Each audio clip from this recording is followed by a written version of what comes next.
amigos e amigas, boa noite, muita paz para todos, para todas. Hoje é a nossa aula número 4. Estamos iniciando hoje o capítulo 2 do livro Conflitos Existenciais, de Joana de Ângeles, psicografia de Divaldo Franco.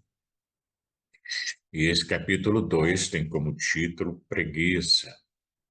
E conforme já conversamos anteriormente, a mesma estrutura, os fatores causais da preguiça.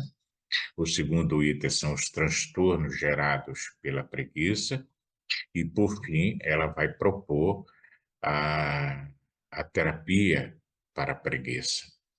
Então, vamos conversar um pouco hoje sobre as causas, né? Ou os fatores causais, como ela diz, para que a preguiça ela exista. De uma certa maneira, todos nós temos uma convivência com este assunto, essa questão da preguiça, ou com relação a nós mesmos, ou a nossa parentela, ou até mesmo no trabalho também. E aí ela começa o seu estudo afirmando que a preguiça,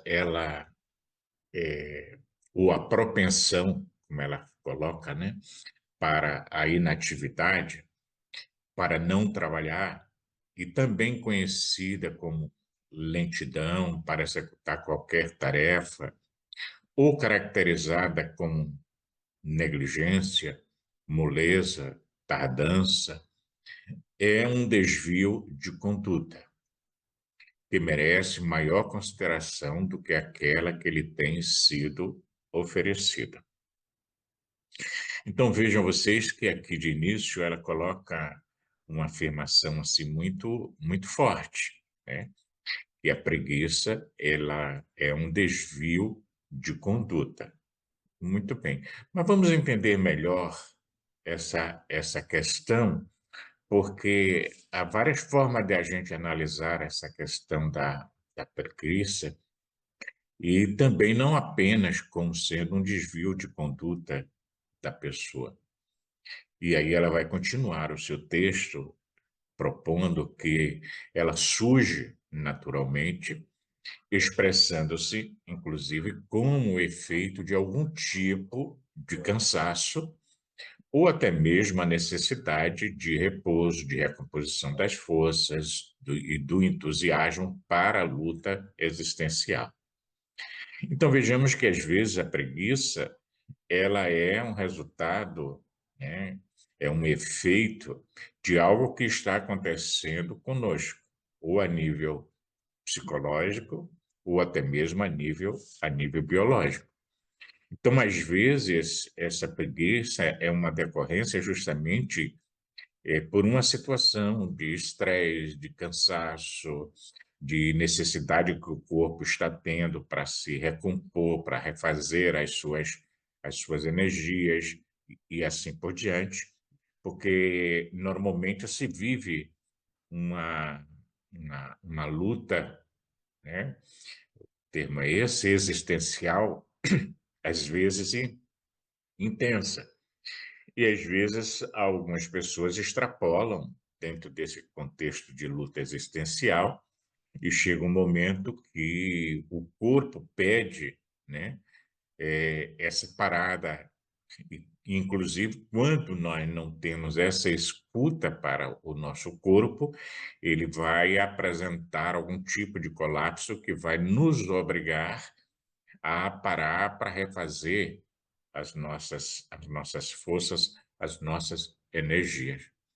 Agora, aí é que se torna desvio de conduta, eu entendo assim, quando ela propõe que, quando se torna prolongado o período reservado para esse refazimento das energias, consequentemente optando-se por uma comodidade que se nega às atitudes indispensáveis ao progresso, apresenta-se como um fenômeno justamente anômalo da conduta de conduta da pessoa.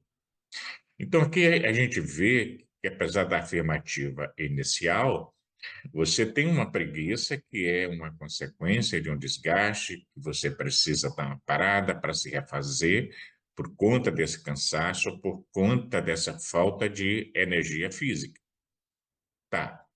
Mas, por outro lado, às vezes a pessoa se prolonga nesse descanso que nunca termina, como se você estivesse sempre precisando fazer essa reposição de energia. E às vezes aí vai ter uma conduta anômala como ela propõe. Para a gente não pensar que toda pessoa que está envolvida nessa questão da preguiça é porque é alguém que tem um desvio de conduta. E nós, enquanto seres humanos, é, todos nós temos, né, uma aspiração por ter mais conforto, por ter mais descanso, mas são poucos os indivíduos que se lhes entregam sem que apliquem esforço físico ou moral pelo conseguir. Aí é aquela pessoa que quer usufruir de algo que não construiu, né? E é interessante porque quando ela afirma que todos nós aspiramos por maior conforto e descanso, se a gente for analisar o nosso processo de evolução, nós trazemos presentes dentro de todos nós essa característica de querer parar, de querer descansar, de querer se refazer o máximo possível, porque de uma certa forma isso é prazeroso. Tanto assim que os nossos antepassados saíam, caçavam, tudo mais, e depois paravam para descansar, para repousar, fazer as energias, até ter uma nova necessidade de buscar alimentação. E, de uma certa forma, nós queremos, né, intimamente, eu diria até que, de uma certa forma, trazemos isso marcado em nosso cérebro, essa necessidade de descanso, porque nesse descanso você está buscando momentos, inclusive, de felicidade, de prazer e assim por diante.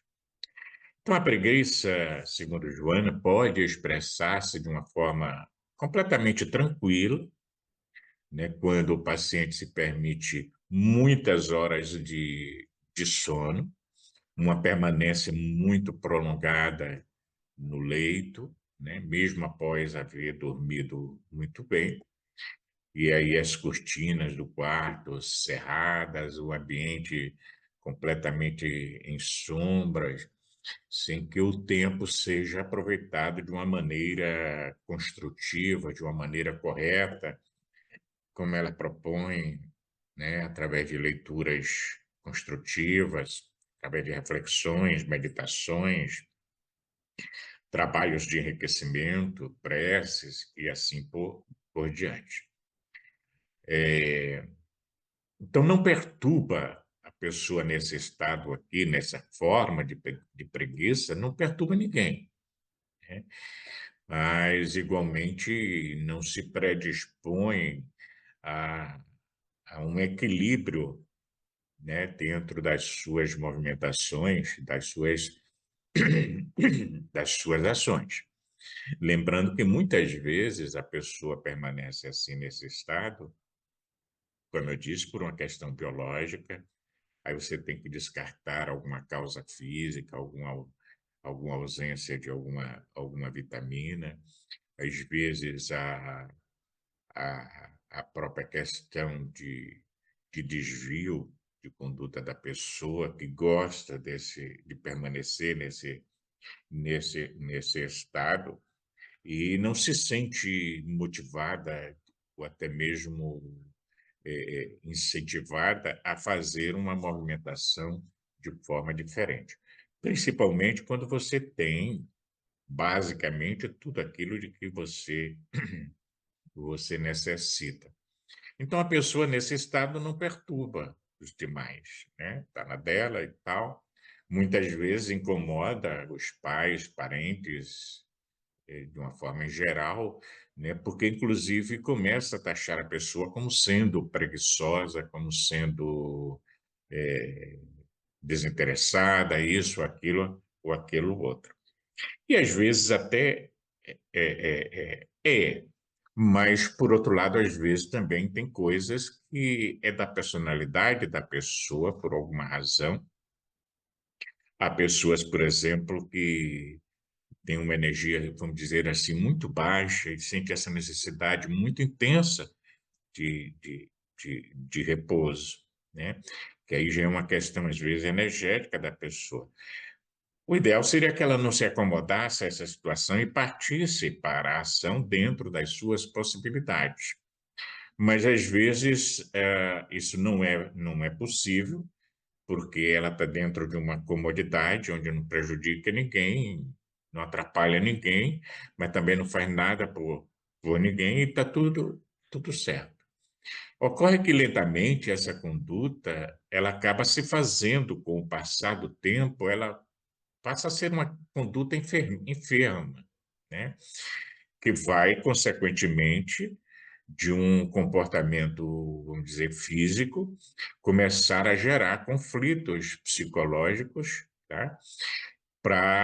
Porque a pessoa fica ali com um tempo muito ocioso e isso lhe favorece pensar várias coisas, inclusive, às vezes a pessoa acha que é de menos-valia, sua autoestima vai lá para baixo, que ela não consegue fazer nada, mas também não faz o esforço no sentido de procurar fazer.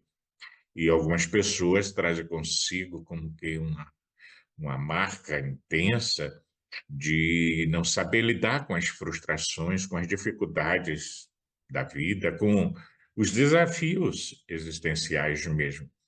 E ela vai desistindo pelo meio do caminho, chegando então a esse estado da preguiça, onde vai ser acompanhada pelos conflitos que ela vai gerar no campo psicológico e emocional da pessoa, em face justamente das ideias perturbadoras de que a pessoa não tem valor e que nada lhe acontece de favorável, como se ela esperasse que algo caísse dos céus no seu colo para que pudesse então fazer alguma movimentação.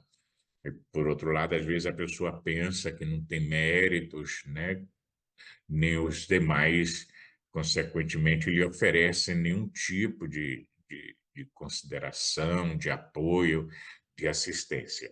Aqui a gente vê que a pessoa já está naquele caminho de querer responsabilizar, inclusive, os outros pelo seu estado interno.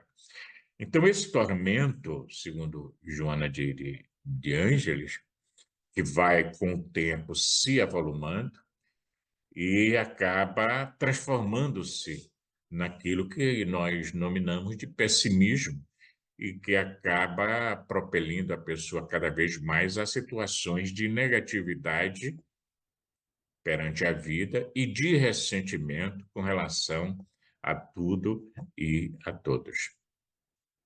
Mas essa preguiça também pode transformar-se em mecanismo até mesmo de autodestruição da pessoa, em face da crescente ausência de aceitação de si mesmo, como está no presente momento, né? Perdendo, consequentemente, o contributo que a autoestima poderia lhe oferecer para uma existência completamente saudável. Então, é uma forma de, digamos assim, de entrega para autodestruir-se, para autoconsumir-se. E aí a pessoa passa a assumir uma posição retraída perante todos, silenciosa, evitando qualquer tipo de estímulo que a possa arrancar da constrição a que se submete espontaneamente, mesmo que ela não tenha a plena consciência disso. Então, a preguiça ela é danosa, né? Torna, consequentemente, segundo Joana, os membros amolecidos, laxos, a mente lenta no raciocínio, apresentando, consequentemente, com o tempo, pode até apresentar distúrbios de linguagem e também de locomoção. E, sob outro aspecto, ela pode apresentar-se como uma perda de entusiasmo pela vida, né? A ausência de motivação para realizar qualquer esforço mais dignificante, né? E que seja de uma ação estimuladora. Às vezes, isso pode acontecer depois de uma grande perda, uma grande frustração, porque o centro da preguiça, com base no texto de Joana, é o nosso ego, como já falamos aqui de outras vezes, né? Não é o nosso self que é o centro da nossa, da nossa psique, enquanto que o ego ele tem aquela postura de apenas considerar a si mesmo, evitando, consequentemente, espraiar-se em direção das demais pessoas, em cuja convivência poderia aurir entusiasmo e alegria, retomando, consequentemente, o arado que vai sulcando o solo dos sentimentos para uma plantação, para a plantação da boa vontade, do bem-estar, da alegria de viver.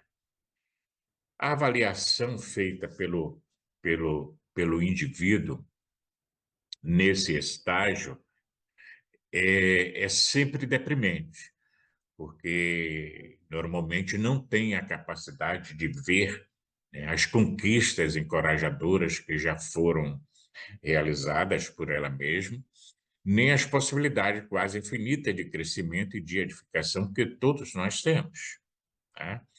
Então, é aquele momento, usando assim uma imagem, que a gente está dentro de um túnel completamente escuro e a gente olha para trás, tudo escuro, olha para frente, tudo escuro, e a gente não vê aquela luzinha lá no final do túnel, porque nós, digamos, estamos numa curva da vida. Então, é desesperador, porque você acha que não vai conseguir nunca sair da situação, mas é possível sair, sim, quando se deseja e, consequentemente, busca os auxílios externos necessários para fazer essa movimentação,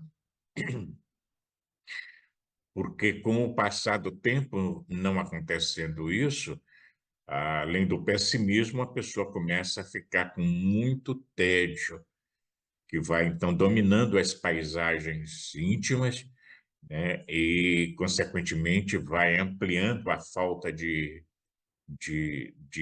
ideal, consequentemente, refletindo-se na indiferença com quem encara qualquer tipo de acontecimento e que, em outras circunstâncias, seriam ocorrências estimuladoras, né, para novas atividades e assim por diante.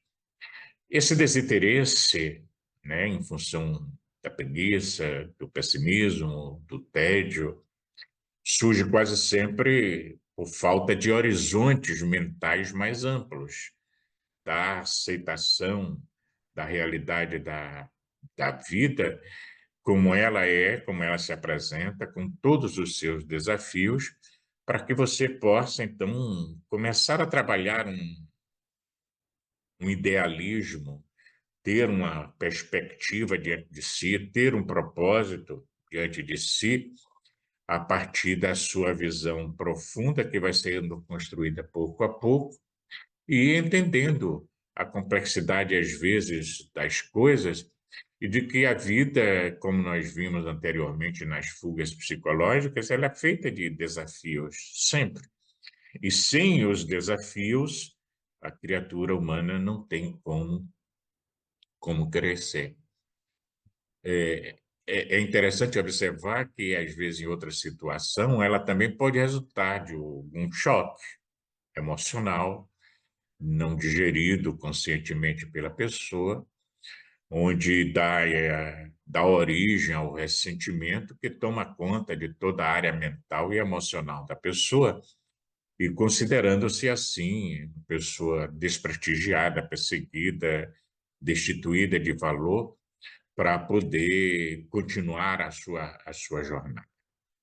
Normalmente, aquele que assim se comporta é vítima de um egoísmo muito grande, porque, como eu disse, o centro é o ego, então está pensando apenas em si. E só se sente bem quando se vê em destaque como sendo o centro das atenções, e, consequentemente, não dispondo dos recursos hábeis para que ela seja o centro das atenções ou para aquela atividade que ela se acha capaz de desempenhar, mas não tem a mínima condição para isso. Então, de uma certa forma, a pessoa recua, se chateia, né, fica meio lenta, preguiçosa, pode até mesmo deprimir.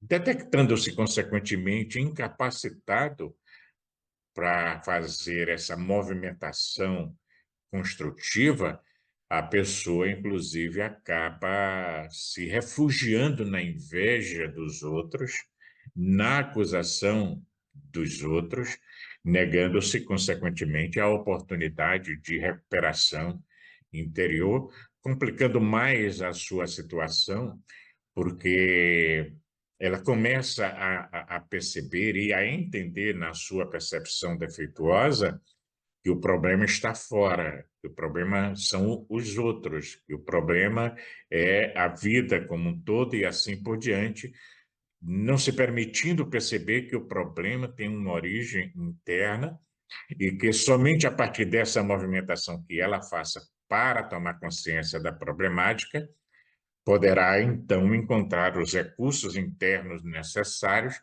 para poder desenvolver quaisquer tipos de empreendimentos.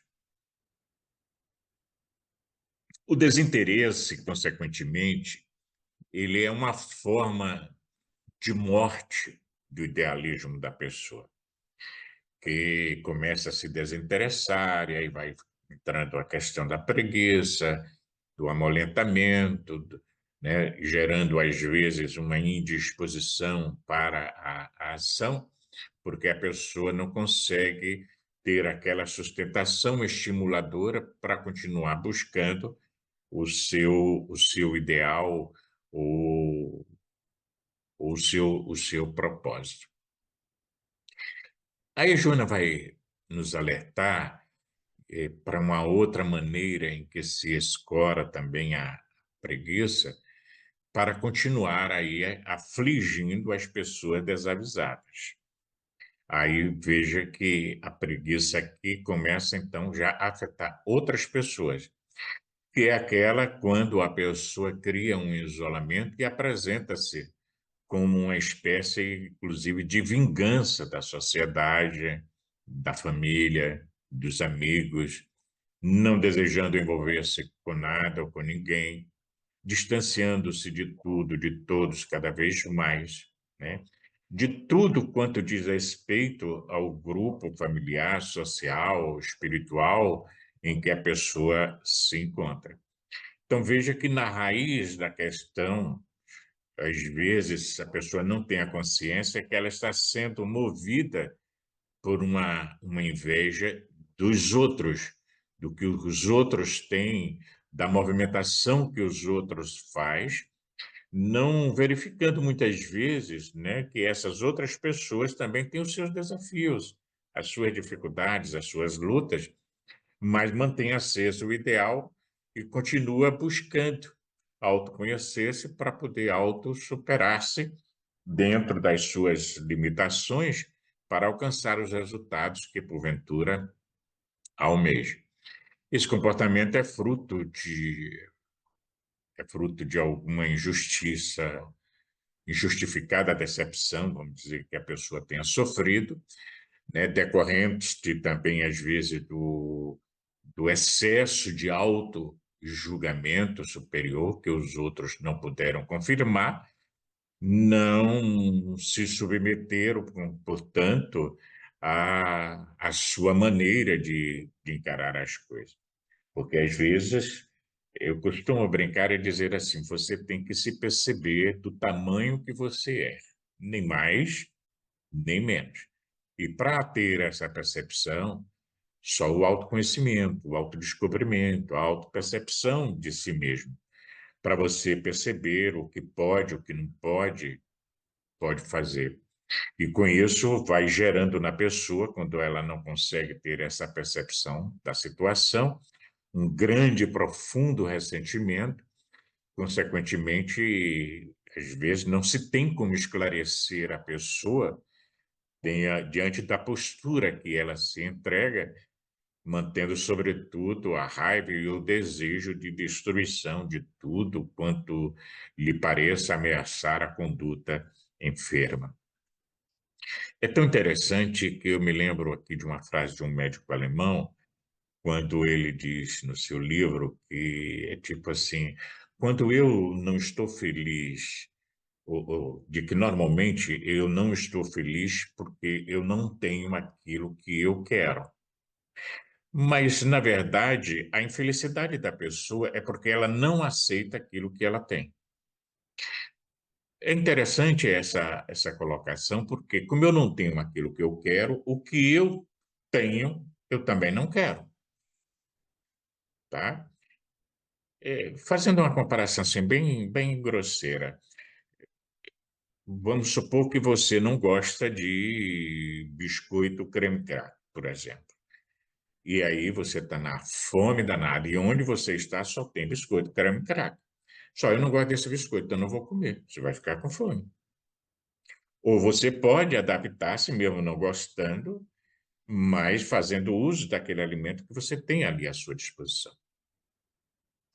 Então, veja como às vezes a coisa ganha uma complexidade e a pessoa reluta, e com isso ela vai definhando cada vez mais e gerando uma grande dose de ressentimento, de raiva, né, contra tudo, contra todos, porque aumenta cada vez mais esse desvalor, essa insatisfação interior, e às vezes a paz passa a ser consumida por essa vontade de destruição de tudo quanto lhe pareça ameaçador à sua conduta enferma.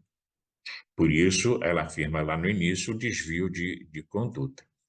E dentro de uma perspectiva espiritual, que é a abordagem que a gente faz aqui com base nela e a abordagem também psicológica que ela propõe, o paciente da preguiça, que pode inclusive se tornar crônica, ainda se encontra numa faixa primária de evolução, de desenvolvimento, sem resistências morais para as lutas, nem valores pessoais para os desafios que se lhe apresentam.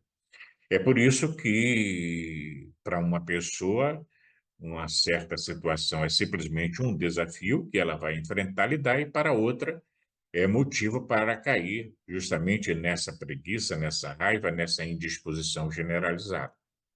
O fato é que, diante de qualquer tipo de impedimento que apareça, a pessoa recua, e acusando, consequentemente, os outros ou a si mesma, se afligindo, no que acaba, inclusive, sendo prazeroso para a pessoa, para com isso fugir à responsabilidade que lhe compete e que ela não deseja de forma nenhuma assumir. E a pessoa, quando adota esse comportamento, outras que estão próximas, como nós não temos uma, vamos dizer assim, uma predisposição ainda inata para a fraternidade, para compreender, para a compaixão do outro, a gente se afasta.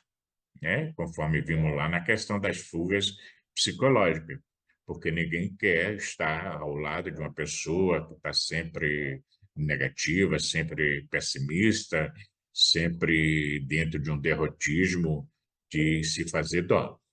E a preguiça prolongada, ela pode expressar também, né, afirma Joana de Ângeles, uma síndrome de depressão.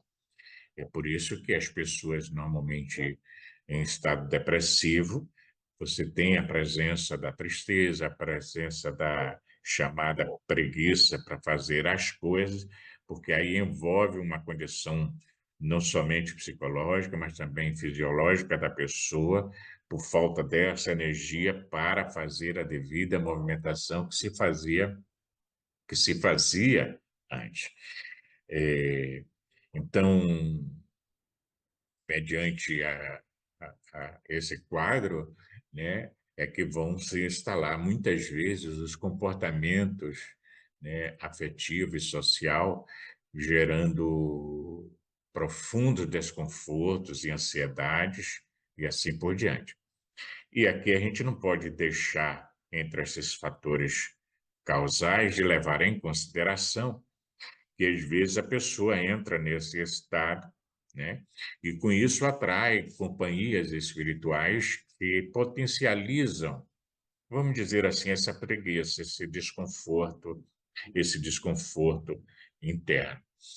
Vamos imaginar assim: a preguiça traz consigo o pessimismo, traz o tédio, e aí a pessoa nesse estado, a gente poderia se perguntar assim: qual é a sintonia espiritual dela?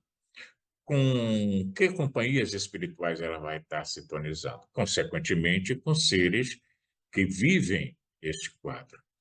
Então, porque de uma certa maneira, quando nós estamos, digamos assim, com essa nossa energia mais baixa e a gente deprime um pouco em função da realidade da vida, é natural que isso aconteça, mas a gente se refaz através da prece, da meditação, da leitura, do passe, da água fluidificada, do trabalho assistencial, e a gente volta a respirar. Mas se a gente se entrega a esse quadro, o que é que acontece? A gente passa a sintonizar ou abre campo para aqueles que já nos acompanham para incentivar a manutenção desse estado. É por isso que, às vezes, quando a pessoa nesse estado, ou quando dentro do quadro depressivo, né, é às vezes desafiador você fazer uma movimentação para sair, porque parece que tudo conspira contra. E se você não tomar os devidos cuidados, você alimenta a crença que não consegue, que não pode, e assim por diante. Quando nós temos forças internas não despertadas, não percebidas e que podem ser acionadas a qualquer instante. Bom, posto aqui o que Joana propôs para nós, eu gostaria de finalizar considerando o seguinte aspecto, de que às vezes nós taxamos o outro de preguiçoso, de preguiçosa, e que nós precisamos ter um grande cuidado com isto, porque às vezes essa forma de olhar, de perceber, ou de considerar o outro, pode ser simplesmente uma percepção nossa, uma opinião nossa, porque o outro não se enquadra dentro da nossa forma de ver a vida, de fazer a nossa movimentação. Isso aqui para a gente perceber que cada um tem o seu ritmo. E a gente evitar rotular o outro de preguiçoso ou preguiçosa, porque às vezes o outro apenas tem uma forma diferente de se fazer a coisa. Por exemplo, ah, às vezes a gente diz assim: ah, você é muito bagunçado, porque você chega no escritório da pessoa, tá os livros tudo de um jeito e tal. Mas veja, é uma bagunça organizada para a pessoa.